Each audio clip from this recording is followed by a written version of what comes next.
غير مضبوطة. ظهور كائن غريب في وسط القافلة.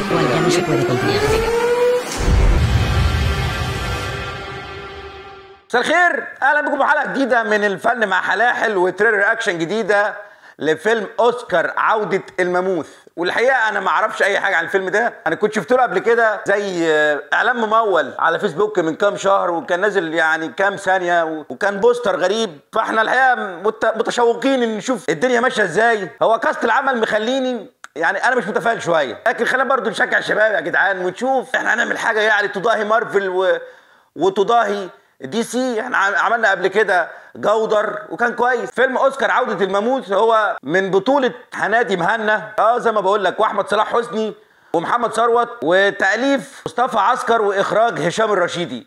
طبعا الاسماء كلها هتلاقيها يعني اسماء جديده. مصطفى عسكر تقريبا اول عمل يالفه قبل كده كان ممثل، وهشام الرشيدي اشتغل في اعمال زي ناكو، كان برضو نفس الاجواء بتاعت الجرافيكس دي بس ما نجحش قوي. فخلينا نشوف يا جدعان، انا ما شفتش الاعلان ولا مره، فهشوفه دلوقتي معاك اول مره. وخلي بالك ثانيه واحده بس، الماموث ده كائن كان انقرض من ملايين السنين، كان موجود زي الديناصورات كده، اللي هو الفيل الضخم قوي ده وله قرنين. قصه الفيلم ان هنادي مهنا هي دكتوره بتعمل جين، بتكتشف جين وراثي لكائن الماموث ده، وبالتالي لو يعني زي فكره استنساخ المعزه بتاعت زمان دي كده، وبيكبر بقى وما بيعرفوش يسيطروا عليه، بيروح وسط البلد. نفس الفكره بتاعت جوريسن بارك السيزون الاولاني، الجزء الاولاني اللي عامل ستيفن سبيلبرج زمان، لما كانت دبانه الحمض النووي بتاع الديناصور كان في دبانه. الجزء الاولاني كان حاجه و90 في شجره البلوط، والصمغ بتاعها حفظوا ملايين السنين. فخلينا ما نستعجلش، كفايه رغي بقى. يلا نتفرج على الاعلان مع بعض ونشوف. اوبا اوبا، ترند، شركة ترند. اوبا، انا ما بعرفش اعمل اي حاجه في الدنيا غير شغل. ينفع كمان مفيش حيوان بيتحبس، احنا ندرسهم وبعد كده بنرجعهم بيئتهم الطبيعيه. البنت الصغيرة دي انا عارفها، حبيبة في مع أمير كرارة.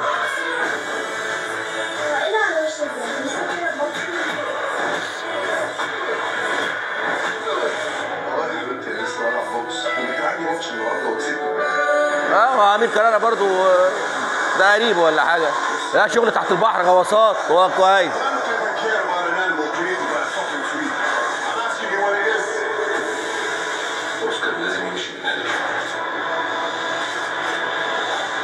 واضح ان اوسكار هو ده الحيوان ده، الماموث، وفي عصابة عايزة تقتله او خرج. دكتور سعد الشربيني دكتور الفيل المشرق والمسؤول الاول والاخير عنه، يعني مطرح ما يحط زلمته احط رجليا. طب واضح ان الاعلان ما ظهرش لينا كائن الفيل المشعر زي بيقول محمد ثروت كده، ما ظهرش في اماكن كتير في وسط البلد والحاجات اللي كانت بتحصل دي. هو الاعلان يعني الاعلان حلو، الاعلان مشوق، ما بينش او ما حرقش شغل الجرافيكس اللي هو فيه. واضح ان الماموث ده اسمه اوسكار، هم كانوا عاملين عليه تجارب.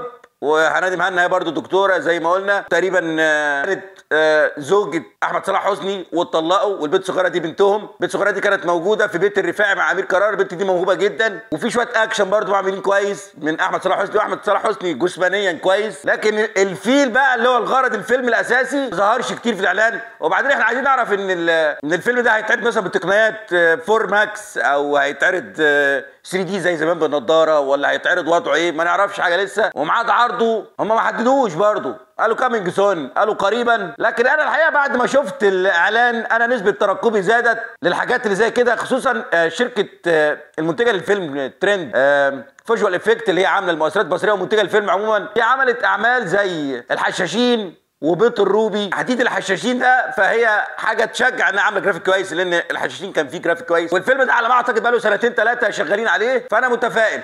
فانا خلينا نشجع الشباب. انا نسبه ترقبي للعمل ده 10 من 10. ان شاء الله احنا كده هندخله وهنعمل له مراجعه. ده اللي كان عندي النهارده يا جدعان، مش قادر اقول اكتر من كده، لان العمل لسه في المهد. لما يخرج بقى للسما ولما يخرج للدنيا هنبقى نشوف الوضع ايه. سلام.